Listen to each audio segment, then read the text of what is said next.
tema da mensagem de hoje é transformados para transformar. Romanos 12, versículo 2 diz assim: E não sede conformados com este mundo, mas sede transformado pela renovação do vosso entendimento, para que experimenteis qual seja a boa, agradável e perfeita vontade de Deus.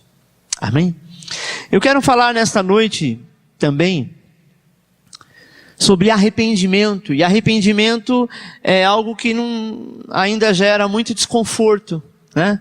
Porque normalmente quando nós entendemos a palavra arrependimento, nós entendemos juntamente com ela que fizemos algo que não deveria ter feito. E nós sempre estamos fazendo algo que não deveria ter feito. Sempre estamos, em confronto conosco mesmo. Principalmente para aqueles que confiam nos seus próprios esforços. Quando nós confiamos nos nossos próprios esforços para agradar a Deus, às vezes nós ficamos desconfortáveis, porque imaginamos assim, mas eu já estou fazendo a minha parte, eu estou fazendo tudo o que eu posso. E imaginamos até que quando nós nos deparamos com essa situação, não temos do que nos arrepender. E nessa mensagem eu quero abordar a questão de que Jesus disse aos seus discípulos que os campos estão brancos, Muitas pessoas estão se convertendo, muitas pessoas passam por nós, vêm à casa do Senhor, vieram na inauguração, tem vindo pessoas, mas está faltando os verdadeiros ceifeiros para cuidar. Pastor, o ceifeiro não seria aquele apenas que é líder de célula? Não exatamente, todos nós temos o chamado para ser os ceifeiros, sabe? Falta pessoas para introduzi-los, para ensinar, para pastorear, principalmente essas pessoas novas. Porque, irmão, senão é como se fosse um restaurante. A pessoa chega, come aquela primeira vez, até gostou, mas não teve um bom atendimento. Sabe o que ela faz? Ela vai embora e não volta mais. Porque o único chamado que nós temos, ministerial e de vida com Deus, é para cuidar do próximo. E se nós não fazemos isso, para Ele nós não estamos fazendo nada. Talvez você diz, não, mas eu sou aquele que vem aqui, sabe, fico aqui alisando o chão da igreja, eu fico pintando, eu fico deixando a casa do Senhor bonita. Amado, tudo é válido, mas o que Deus mais se agrada é quando tem alguém do seu lado, precisando pelo menos de uma palavra amiga. Você não sabe pregar, você não sabe anunciar, mas você sabe falar do amor de Deus. E por muitas vezes nós estamos preocupados, sabe, com o nosso exterior, com aquilo que está à nossa volta, com os nossos problemas. O Senhor disse assim, quem mandou você ficar preocupado com o que você vai comer, com o que você vai beber, com o que você vai vestir? Porque de você cuido eu. Essas pessoas não conseguem ouvir a minha voz, tu porém consegue. Então eu quero falar contigo para você falar com Ele. É muito simples o Evangelho, amado. Quando nós entendemos que tudo isso está baseado no que o Senhor nos chamou a fazer, a amar. Amar não é ficar adulando ninguém. Amar não é ficar dizendo para pessoas palavras bonitas. Amar é falar para a pessoa o quanto o Senhor a ama. Sabe? Nós somos separados para esta função. E por esse motivo eu quero abordar o aspecto do que a experiência com a bondade de Deus nos levará a uma mudança de mentalidade para que nós possamos realmente trabalhar na obra que é a obra de Deus. Sem medo, principalmente quando nós achamos que não estamos preparados. Se nós juntarmos a nossa igreja, a IAP, e alguém me perguntar, quantos líderes tem aqui? Eu não me envergonho nem fico intimidade de dizer, todos. Uns talvez exercendo uma função, outros não, mas todos no mesmo patamar, porque na maioria aprenderam, no dia a dia conviveram e sabem fazer. Mas às vezes nós estamos limitados a um cargo, a uma função. Olha, você agora é o fulano, você é o presbítero, você é o apóstolo, você é isso, você é aquilo. E o Senhor está dizendo, você é meu filho amado, vai e fale do meu amor. Nós precisamos transformar a nossa mente, porque a nossa mente, o diabo faz com que o ser humano, e o ser humano ele foi não criado para isso, mas o diabo faz o ser humano ser criado para uma única coisa, olhar para ele mesmo. Eu. Deus, em Deus nós não somos eu, em Deus nós somos nós. Eu não vou falar sobre isso ainda, vai vir numa outra mensagem, mas quando Deus criou Adão, 4 dias depois é que aparece, depois do pecado, é que aparece Eva. Até então, Adão e Eva eram Adão. Porque eles eram um. Após o pecado que se dá o nome de Eva. Você já prestou atenção nisso? Até então era nós. E depois do pecado, Adão então assume a primeira pessoa, dizendo eu e Eva também. E desse tempo para cá, amado, nós vivemos muito individualista. É engraçado que uma criança, quando ela é criança, dificilmente ela usa o eu. Ela se trata com o pai e a mãe, tudo é nosso. E quando ela vai crescendo, ela vai entendendo que tudo é eu. É para mim, é porque eu quero, é porque eu decidi, é porque essa é a minha vontade. Respeite o meu direito. E quando nós entramos para o reino do Senhor, nós esquecemos do nós. E só lembramos do eu. Eu tenho que correr atrás, eu tenho que trabalhar, porque se eu não trabalhar ninguém me dá, se eu não fizer, se eu não correr atrás ninguém vai fazer por mim. Você entendeu? Porque ele não consegue entender que ele foi chamado para servir. E uma vez que nós somos chamados para servir, não somos mais eu, agora somos nós. É como um casal. Um casal que cada um tem a sua conta bancária, cada um faz o que quer. E cada um cuida da sua vida, isso não é um casal, isso é um par. Porque casal que é casal, sempre pensa em conjunto. Eu vou ceder, no momento que ele pensa no eu, ele diz, eu vou ceder para que a minha esposa fique feliz. Eu vou ceder para que o meu marido fique feliz. Eu vou ceder para que a minha família esteja bem. Eu vou esvaziar o meu eu, para que eles fiquem bem. O Senhor nos chamou para isso, amado. E eu quero falar sobre 2 pessoas na palavra de Deus que tiveram também as suas mentes transformadas, que viviam no seu eu e então passou a viver no que é nós. E eles foram transformados pela bondade de Deus e eles passaram então a liderar sem medo. O primeiro dele, bastante conhecido, Abraão.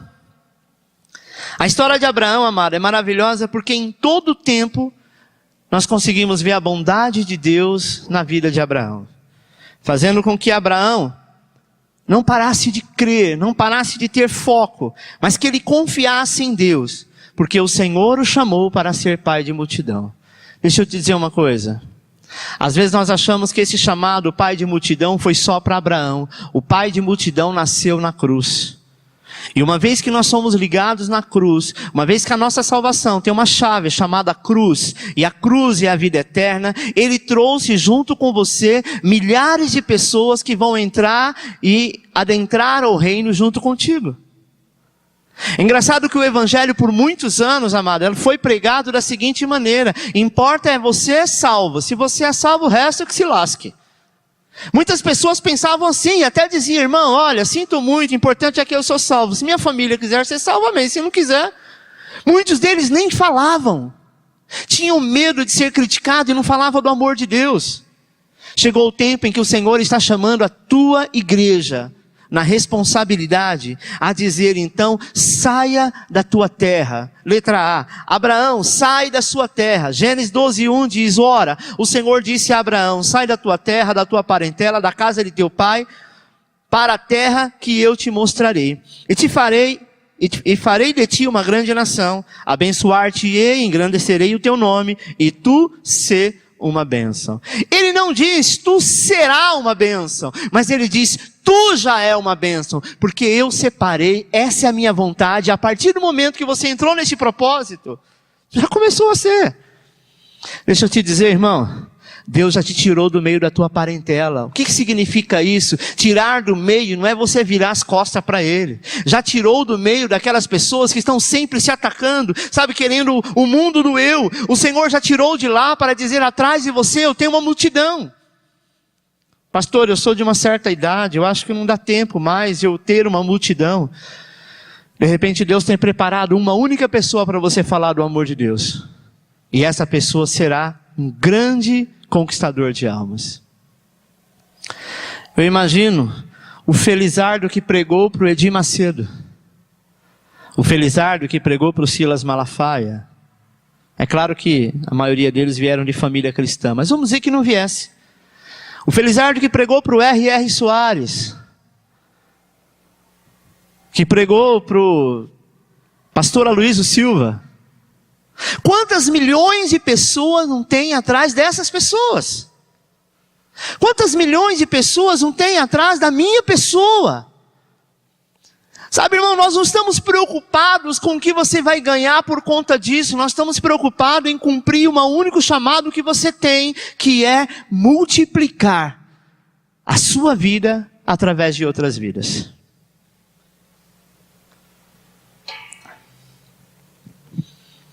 Se fala muito hoje em dia, há muito tempo, mas hoje em dia isso está em alta, discipulado. Muitas pessoas não sabem o que é o verdadeiro discipulado. Discipulado se resume numa única palavra, Cristo. Como assim, pastor? Eu preciso entender que agora não eu vivo mais, mas Cristo vive em mim. Se eu levei o nome de cristão, o cristão quer dizer ser parecido ou ser igual a Cristo. O discipulado, por sua vez, é eu preciso fazer outros Cristo. Uau! Então quer dizer que agora você está pregando blasfêmia. Não estou pregando blasfêmia. Eu estou pregando aquilo que a Bíblia ensinou. Eu devo ser semelhante a Cristo, igual a Cristo, fazer obras até maiores do que as que Ele fez. Mas eu ensinar a esta pessoa a ser um cristão. A ser pelo menos parecido comigo. Depois que ele for parecido comigo, ele vai se espelhar em alguém para ser melhor do que eu. Discipulado, ele não está ligado a eu ter 5, 10, 12 numa célula. Mas eu colocar no meu coração, pastor, Deus, eu agora estou pastoreando, falando isso para líder oficial, pastoreando essa célula. Minha célula é a célula X. E essa célula X tem 10 pessoas. A quem eu começo primeiro? Se eu tentar com os 10, eu não vou conseguir nada. Mas se eu tentar pelo menos com 1, o que eu fizer, o bom trabalho com esse 1 se multiplicará nos 9. E se no final da história da minha carreira, se eu não conseguir ganhar os 10, mas dos 10 eu conseguir formar 1, eu já fiz um grande trabalho. Sabe, irmãos, às vezes nós achamos que a multiplicação de uma célula ou a formação de uma rede está no número de pessoas. Não é verdade. Está sim no número de pessoas que você conseguiu fazer pelo menos igual a você. Que nós deduzimos que nós estamos bem na fita, né? Eu deduzo que eu estou bem. Como cristão eu tenho algumas atitudes boas. E aquelas da qual eu não quero para mim, é igual o filho, eu não vou ensinar. Eu nunca falei para o meu filho que quando eu era criança eu fazia exatamente como ele fazia. Porque se eu falar isso aí que eu vou dar coragem para ele continuar fazendo. Então tudo aquilo que eu enxergo nele de errado, mesmo que eu faça, eu não enfatizo. Mas eu enfatizo que a mente dele ser transformada para que ele tenha uma atitude coerente. Pelo menos imitar aquilo que eu faço de bom. Paulo diz, sejam meus imitadores, como eu sou de Cristo. Aqui Deus chama a atenção, amado, chama Abraão para uma aventura desconhecida. Imagine você, aonde Deus queria levá-lo a experimentar a boa vontade e cuidando dele. É interessante que Abraão, ele saiu, porém ele demorou demais para ouvir quando o Senhor diz, sai do meio da tua parentela. Ele até saiu, mas a Bíblia diz que ele demorou demais. E detalhe, ele ainda levou seu pai, seu sobrinho e alguns empregados. A Bíblia não diz, não é para levar ninguém. E por que então ele leva? É engraçado que ele sentia segurança nisso. Quantas vezes nós levamos algumas bagagens conosco e você sabe que é ruim, que é feio, que é errado, mas o Senhor te ama tanto que até nisso Ele faz vista grossa. Porque Ele sabe que em algum momento você vai precisar dessa bagagem. Ele precisava do pai para estruturá-lo. Ele precisava do sobrinho que era como um filho. E ele tinha então seus empregados. Ele vinha de uma família nobre. Deus te chamou para continuar sendo nobre. Deus não manda você sair do meio da tua parentela, do meio das coisas que estão te envolvendo para você passar vergonha, passar fome ou necessidade. Ele te chama para que você seja sustentado por Ele, e que para tudo aquilo que você colocar as mãos, prosperará. Mas deixa eu te dizer uma coisa, enquanto você aprender a ser eu e continuar sendo eu, o seu eu não vai conseguir a lugar nenhum. Você vai correr e vai cansar. Você vai lutar e vai perder. Você vai tentar a cura e vai continuar enfermo. Mas se você entrar para o time do nós, é nós, você vai perceber que tudo que você ligar na terra será ligado no céu. E Ele, na sua plenitude, te abençoará. Isso é entrar no descanso, amado. Porém, amado, não vemos nenhum momento Deus repreender Abraão. Pelo contrário. Deus mostra a bondade para Abraão, tendo paciência, sabe? E aguardando que a mentalidade de Abraão, então, se tornasse alguém segundo o coração dele.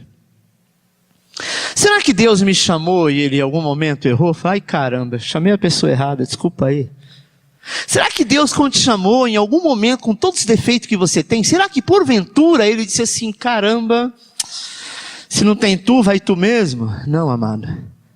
Ele te chamou porque ele tinha certeza, em centenas e talvez milhares de pessoas na tua família, tu fostes o escolhido.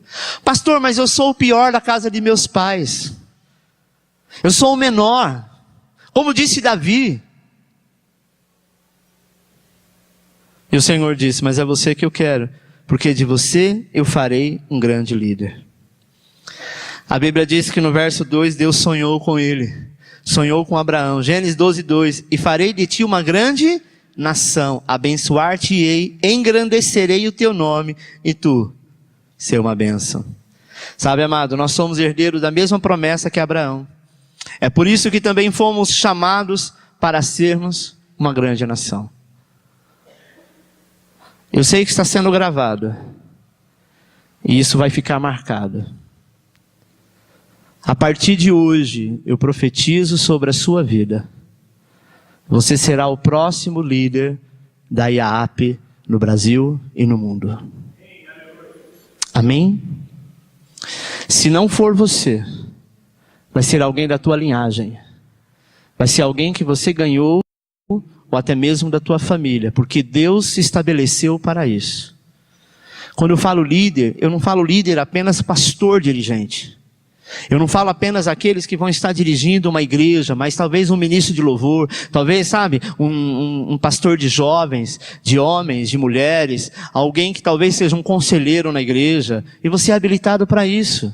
Talvez você fala, não, eu não tenho esse chamado para pastorear, mas eu sei que tem algo dentro de você que Deus quer abençoar, que Deus quer fazer. O único que entende e que tenta colocar na tua mente que você não é nada, nem ninguém, é o diabo. Porque ele é um despeitado, ele queria estar no teu lugar, mas ele não pode estar. Ele não tem um corpo, você tem. Ele não tem uma alma salva, você tem. Ele não é filho, tu és. Ele vai para o inferno e você vai para a glória morar com o Senhor eternamente. Sabe, amado? Letra B. Abraão, 24 anos mais tarde, Gênesis 20-21, nesta fase da vida de Abraão, ele já não tinha mais potência, né? Você que é homem me entende muito bem sobre isso. Não tinha mais potência para ter filho. Ele já estava naquela idade do condor. Condor aqui, condor ali. Ele já não tinha mais essa habilidade. O interessante é que até aqui Abraão continuava sendo um homem de fé. O seu corpo não reagia para tal. Mas isso não impedia que a fé dele continuasse a ser de forma eficaz. Pois apesar, amado, da Bíblia não relatar alguns momentos de incredulidade de Abraão, mas ele teve alguns sim. Sabe? Ele teve momentos difíceis. Pois o que é importante não são os nossos sentimentos, mas sim a promessa de Deus na tua vida. De uma coisa eu quero que você saia daqui com convicção. Deus tem uma promessa na tua vida. Deus tem um chamado. Deus tem um porquê. Você não está aqui ouvindo isso à toa. Aqueles que me ouvem pelo YouTube, não está me ouvindo à toa. Deus tem um propósito. E este propósito vai se cumprir. Amém? Pastor, e quando isso vai acontecer? A partir do momento que você disser, eis-me aqui, Senhor. Eu não sei para que finalidade, talvez eu ainda não sei o porquê, eu não sei para onde eu vou, mas de uma coisa eu tenho certeza. O Senhor começou uma boa obra. Em Gênesis 12:1, no versículo 1 de Gênesis, diz que ele abre a madre de Sara, e aí então ele cumpre uma grande promessa. Será que se Sara ficasse grávida com 50, 60 anos de idade, seria um milagre? É possível que não. Não seria um milagre. O milagre seria, depois da sua velhice, Abraão depois da sua velhice, viesse sim um garoto. Garoto esse, talvez que ele pensasse, meu Deus, como é que eu vou fazer para criar Isaac? Logo, logo eu morro, Isaac vai ficar com quem? Quando a esperança vem, quando a promessa se cumpre, não há medo. Sabe, irmãos? Abraão vê Isaac se casar. Porque Deus, quando Ele prometeu algo para você, Ele vai cumprir e vai contigo até os finais. E mesmo após os finais, Ele continua te honrando. Mas a grande chave para vencer o medo está no final do capítulo 20, onde Abraão, que era estéril, teve que orar para um outro rei, que também era estéril. Isso é um momento realmente de atitude. É engraçado quando alguém chega para você e fala assim, olha, eu tenho uma determinada dificuldade, uma determinada enfermidade, eu gostaria que você orasse por mim. A primeira coisa que vem na tua mente, mas eu também tenho, como que eu vou orar por ele? Como que eu tendo câncer, eu vou orar por alguém que tenha câncer? Porque nós em algum momento imaginamos que quem faz alguma coisa é você e não é você. É apesar da sua vida. Mas Deus vai curar o João e não vai curar eu a partir do momento que você se posicionar na posição de filho e liberar sobre a vida do João a mesma unção que vai passar por você e vai estar curando o João, ela te cura também. Entenda que essa é uma oportunidade. Porque Deus não nos chama para fazer algo para nos humilhar, pelo contrário, Ele nos chama para fazer algo para que o nome dEle seja exaltado. E você é alguém que Ele escolheu. Então Abraão pôde, amado, orar por alguém que era estéril, visto que ele também era. O que eu quero dizer com isso é que Deus chamou eu e você para que nós pudéssemos ser cabeça e não cauda. Deus nos chamou para liderar, para ser a diferença. Deuteronômio 28:13 diz assim, e o Senhor te porá por cabeça e não por cauda, e só estará em cima e não por baixo. Na célula nós podemos liderar de várias formas. Como líder, como anfitrião, como anjo da guarda, né? Cuidando dos novos convertidos, liderando o louvor, o quebra-gelo. Talvez você não consegue fazer nada disso. Pastor, eu consigo apenas ser o intercessor da célula. Faça algo, amado. Eu sei que há momentos na célula, isso em todas, que vem um momento de desânimo. Ah, não sei, não está legal. Porque nós imaginamos que a célula ela tem que ser como um som ligado, uma caixa acústica onde os LEDs sempre batem vermelho lá em cima. Nossa, foi uma glória, foi um derramar de Deus, foi isso, foi aquilo. Eu quero te dizer que se você ter durante todo o ano um banquete na tua casa, como acontece no final do ano, o final do ano já não vai ser mais o mesmo, ele vai ser igual segunda-feira. Não é verdade? Na nossa vida precisa haver alguns picos, como é na igreja, como é no seu trabalho, como é na tua família. Se você começar a ser bombardeado com todo tipo de felicidade, felicidades que você talvez ficaria feliz, ou financeiramente, ou na vida amorosa, e aquilo fosse pico todos os dias, o dia que acontecesse alguma coisa nesta área para você não era nada diferente, porque aquilo é natural. Engraçado que o ser humano, tudo para ele tem uma tendência a se tornar natural. É por isso que Deus não permite esse pico todo dia. Porque Deus é sobrenatural. E Ele quer que você sempre busque mais dEle. E quanto mais você buscar, mais o encontrará. É engraçado que nós achamos que nós estamos sempre no automático. Apertamos um botão e a glória de Deus desce. Isso não era no Velho Testamento. Não é no Novo. Isso vai acontecer na glória, quando nós estivermos morando com Ele eternamente. Amém?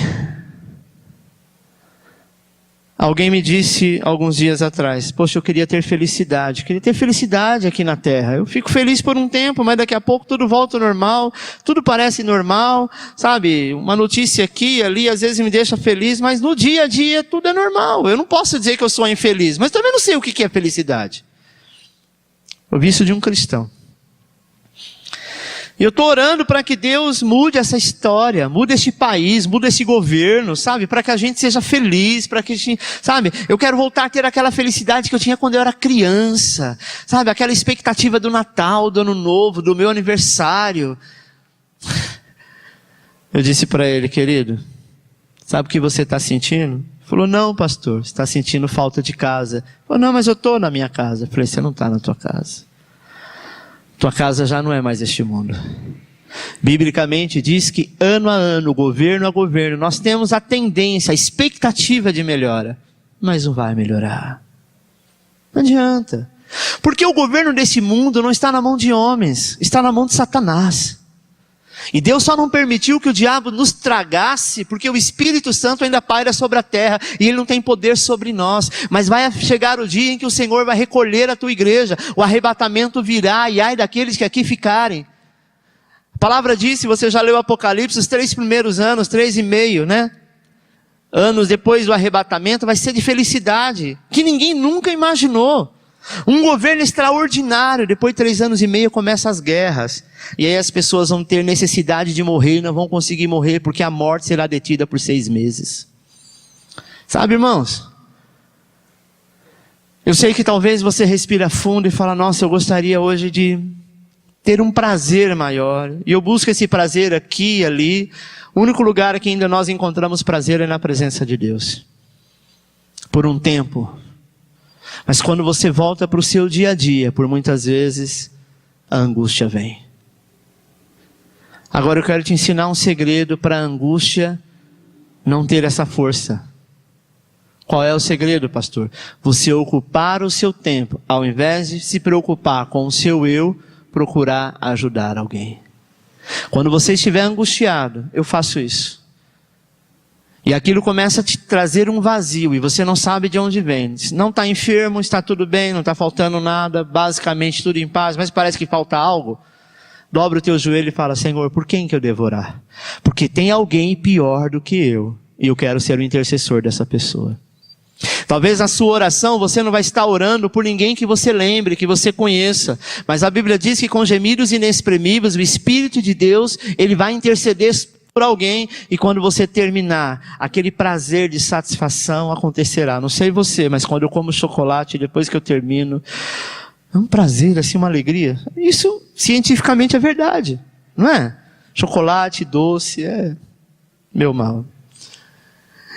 Você vai sentir esta alegria, ainda que momentânea, mas ela vai se tornar permanente quando você realmente entender que você agora foi chamado para ser diferente. 2. O segundo homem que Deus chamou e transformou a mente foi Pedro. Pedro apresenta a todos nós exatamente como depois que nós nos convertemos, né? É engraçado que quando nós nos convertemos, nós queremos fazer alguma coisa para o Senhor.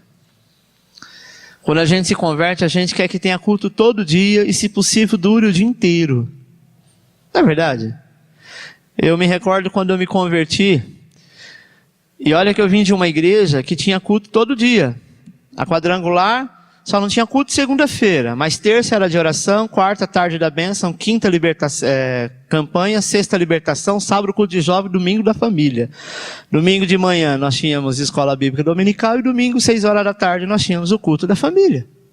Sobrava segunda-feira, e eu ficava entediado: aonde eu vou segunda-feira? Eu ia para a Universal, na sessão descarrego. Verdade.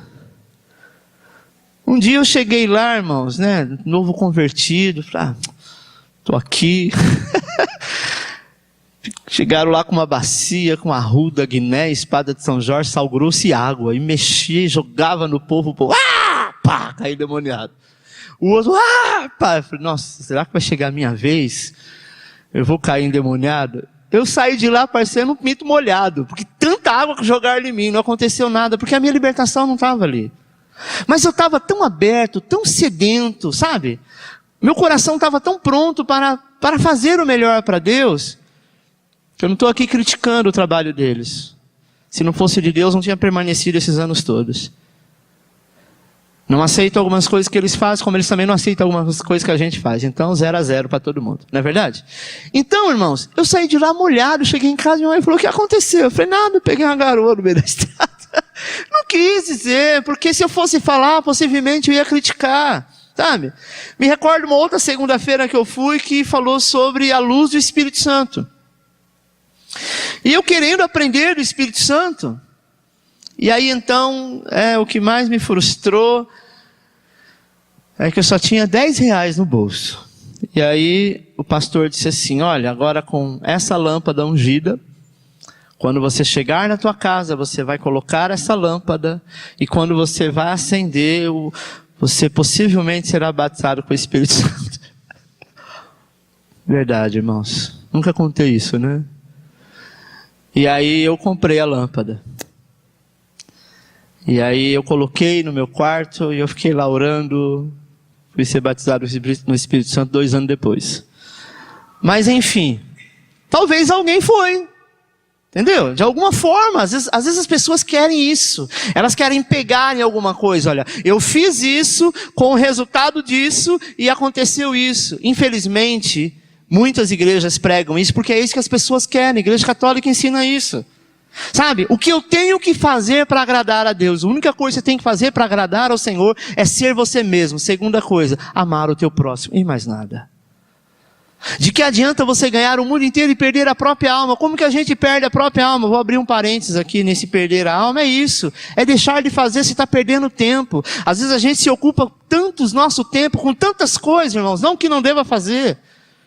Mas se o nosso único trabalho é ganhar. E eu quero te dizer uma coisa. Não deixa o diabo roubar a inocência do teu coração. Como que isso acontece? Quando eu me torno crítico. Quando eu acho que eu não tenho que ouvir, quando eu acho que eu não tenho que dar ouvido, quando eu faço por fazer. Deixa eu te dizer uma coisa, ninguém é melhor do que ninguém. Mas nós sabemos que sempre tem alguém superior a nós.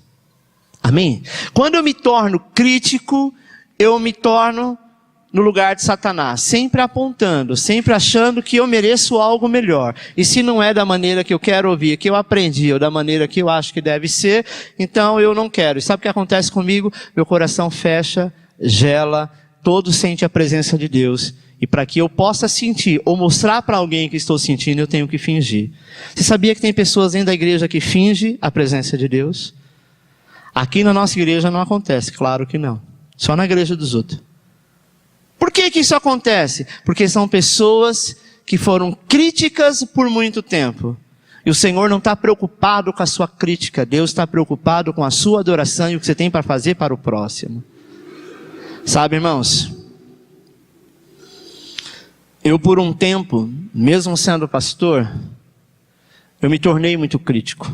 Logo quando eu terminei o seminário, eu fiquei muito dono de si. Muito conhecimento, que na verdade não conhecia nada, né? Porque quem fala que muito sabe, na verdade não conhece nada e não sabe nada. Mas eu fui moldado para assumir uma igreja que futuramente eu seria superintendente da região. Eu acredito que isso com 33, 34 anos, estava subindo na minha cabeça. E quando isso aconteceu, Deus permitiu que eu tomasse uma rasteira muito grande. No começo eu não queria entender, eu achava que era culpa do A, do B e do C. Esse é o nosso problema quando nós não estamos em comunhão. Nós queremos sempre culpar alguém por alguma coisa que nos aconteceu.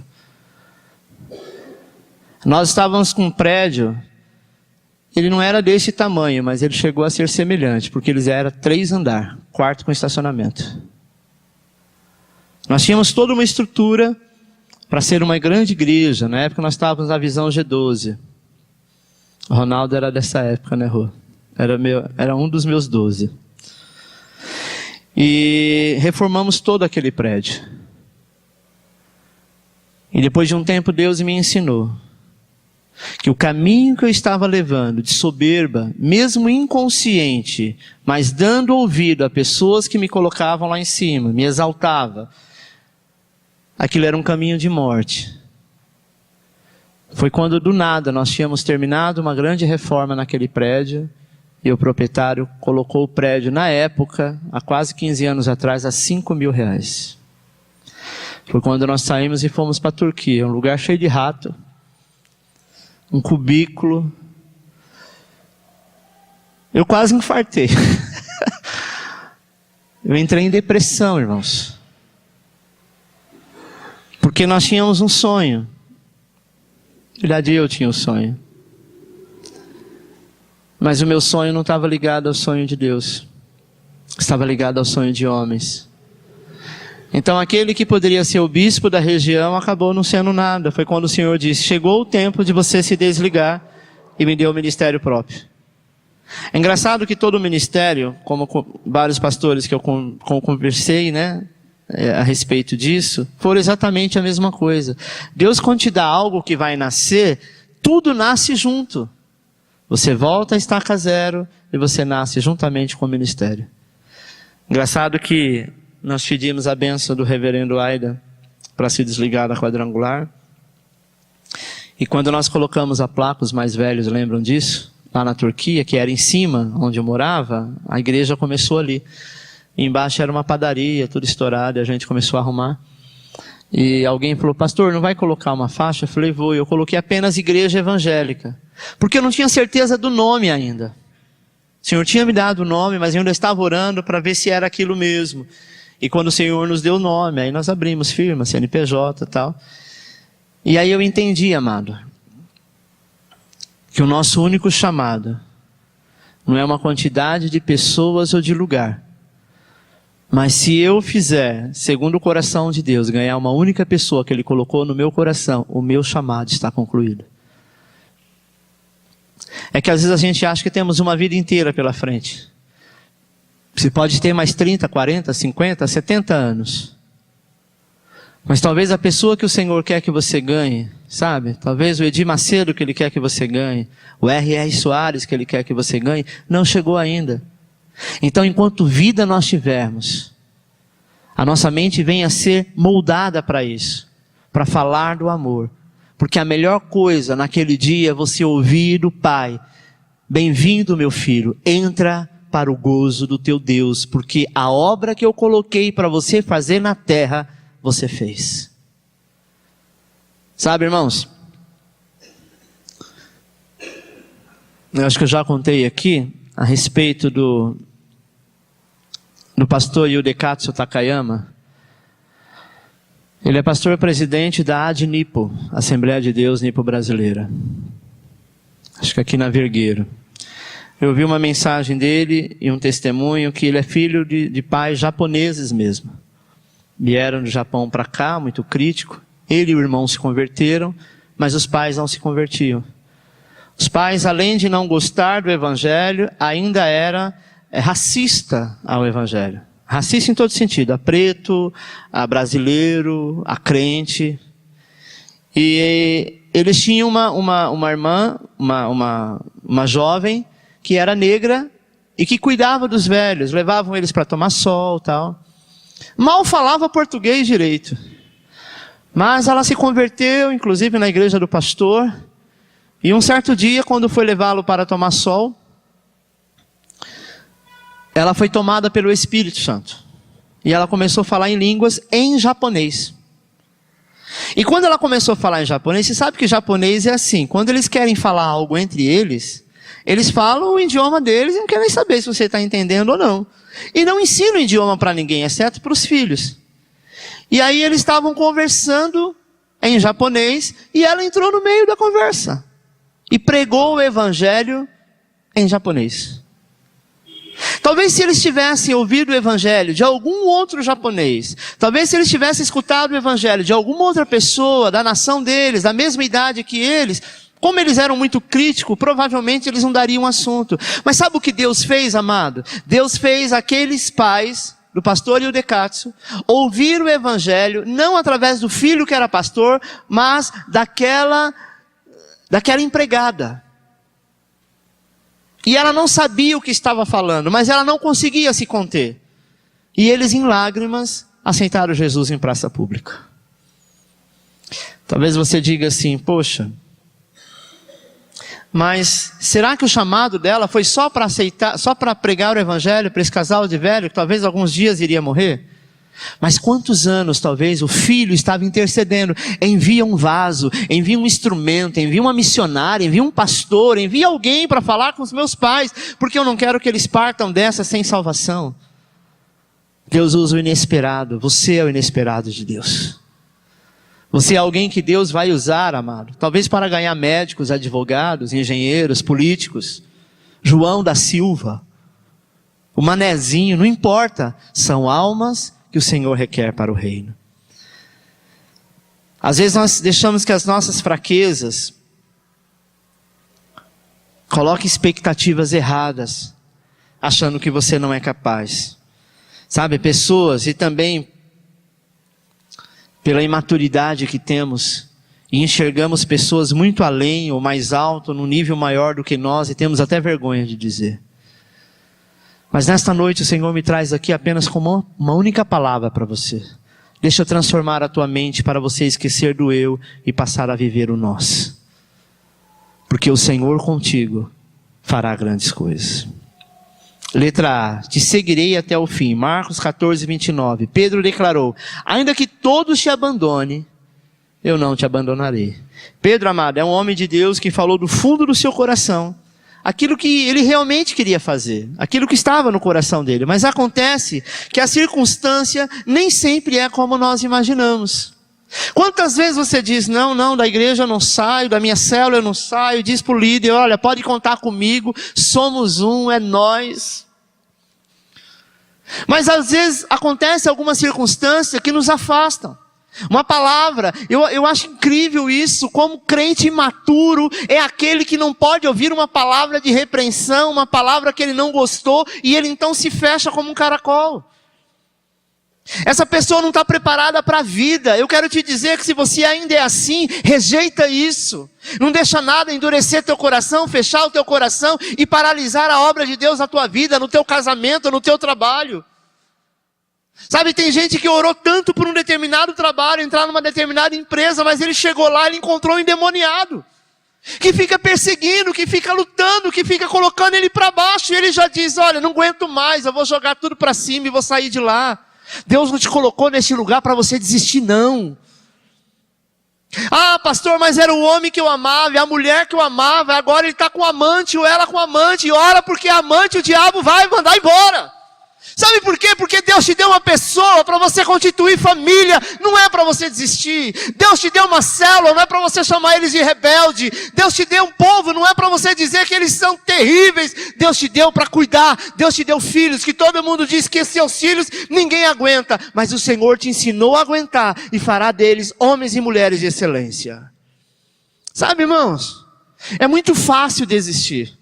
Se desistir tivesse jeito, ou fosse uma coisa boa, nós pregávamos sobre a desistência de Deus. Deus nunca desistiu de nada. Até Lúcifer, no seu último momento, a graça de Deus esperou que ele se arrependesse, mas ele não quis. Até Judas comeu no prato junto com Jesus, ele disse, aquele a quem molhar no meu prato é o que vai me trair, e ele faz, e o Senhor sentiu muito, porque o Senhor não queria que ele fizesse aquilo. Pedro nunca teve a intenção de negar Jesus, assim como nós também não temos, sabe? Deus sempre é paciente, é bondoso, e a Bíblia diz que a sua misericórdia dura para sempre, mas para sempre, não após o nosso próximo erro. Eu quero sair daqui hoje com uma única convicção, que o meu chamado não acabou, que o momento de desistência chegou no meu coração, na minha célula, que eu estou pensando até em entregar tudo, porque eu vi o fulano entregando. Deixa eu te dizer uma coisa, é muito simples o que eu vou te dizer, e muito prático, você precisa só somar e você vai ver o resultado. Todos os que desistiram em algum momento de qualquer coisa, seja no mundo espiritual, seja no mundo físico, seja na igreja, seja no mundo, se frustraram. Amém? Piorou quando é com as coisas de Deus. Ah, mas alguma coisa está me chamando a atenção, então eu não tenho mais atenção para isso. Eu perdi a vontade. Realmente, alguma coisa está te roubando. Você tem duas opções. Ou você volta e manda esse que está roubando aquilo que Deus te deu como presente embora, ou você simplesmente deixa ser roubado e lá na frente você vai ter que voltar a estaca zero. É engraçado que aquilo que Deus manda a gente fazer, nós já falamos sobre isso, quando nós voltamos, a dificuldade de recomeçar é muito maior. Então não deixa cair para depois se levantar. Amém, irmão? O meu levantar, devido à minha arrogância, mesmo sem saber, indiretamente, me custou muito. E talvez eu poderia perguntar, Senhor, por quê? Porque se Deus não quebrasse as minhas asas lá no começo, talvez a minha arrogância e prepotência acabaria com o meu ministério. Ele não me deu o ministério para ser acabado. Ele me deu o ministério para ser continuado. Amém? Pastor, você não tem medo ou vergonha de falar? Já tive, hoje eu não tenho mais não. Fui curado. Sabe, irmãos? Eu entendi que é melhor que eu diminua para que vocês cresçam. Vocês são a minha sequência. Não só os meus filhos, a minha família. Os meus filhos, a minha família, são sequência da minha família. Mas o meu ministério está em vocês, que está nos próximos e nos próximos. Porque um dia eu não vou estar mais aqui. Mas a IAP vai continuar. Jesus vai continuar. Pedro morreu, Paulo morreu, João morreu, sabe? E o Evangelho continua até nós. Ah, não é mais com aquela estrutura. Graças a Deus que não é mais com aquela estrutura. A estrutura é outra. A palavra é a mesma, mas a estrutura é outra. Não é mais como a igreja de Antioquia, de Laodiceia. Né? Hoje nós temos um outro estilo de igreja do que nós estávamos acostumados quando começou a IAP. Sim ou não? Mas tudo para a glória do nome do Senhor. Letra B, volta a pescar. João 21:2 diz assim: estavam juntos Simão Pedro, Tomé chamado Dídimo, Natanael de Caná da Galileia, os filhos de Zebedeu e 2 outros discípulos. Vou pescar, disse-lhe Simão Pedro. E eles disseram: nós vamos com você. Eles foram, entraram no barco naquela noite, mas não pegaram nada. É engraçado, né? Os caras que eram mestres naquilo que faziam. Eles eram PhD em pesca, eles sabiam tudo sobre pesca. Mas o momento que Pedro, por estar frustrado com o que ele começou a fazer, 3 anos andando com Jesus, Jesus que era o seu alvo de referência, tinha sido preso, ele disse: acabou tudo. Ele esqueceu que o chamado estava a partir de Jesus, que Jesus disse: é preciso que eu morra para que vocês vivam. Para que ele venha, eu preciso ir embora. Jesus precisava ir para o Espírito Santo vir. Não tinha como os dois estar na terra. E aí Jesus então volta ao Pai, leva o pecado da nação, leva o pecado do povo, leva o pecado de todo aquele que aceita Ele como Senhor e Salvador. Pedro sentiu um vazio. Quantas vezes você sentiu um vazio depois que você saiu da célula? Quantas vezes você sentiu um vazio depois que você saiu da igreja? Você fala: não sei o que está acontecendo. Eu acho que eu vou procurar uma outra igreja, um outro lugar para ver se preenche. Deixa eu te dizer uma coisa: o que vai preencher você é saber quem você é você ter consciência de quem você é e qual é o teu chamado. Enquanto nós não tivermos consciência para que nós somos chamados e qual o propósito, nós vamos ficar andando em círculo. Pedro começou a andar em círculo, e quem anda em círculo envolve pessoas em círculo com você. Ele diz: vou pescar, os outros dizem: vou também. Por quê? Porque Pedro era líder nato, irmãos. Ele já era líder antes de ser discípulo. Ele já liderava a pesca. Ele já era patrão. E quando ele disse: eu vou, os outros vão. Olha a preocupação que nós devemos ter. A sua queda pode derrubar muitas pessoas, o seu desânimo pode derrubar muitas pessoas, e você talvez está procurando em alguém uma forma de ser, talvez uma muleta para você se escorar e se levantar. O Senhor te disse: você não precisa de muleta, você precisa de mim, você precisa voltar para mim, você precisa reconhecer.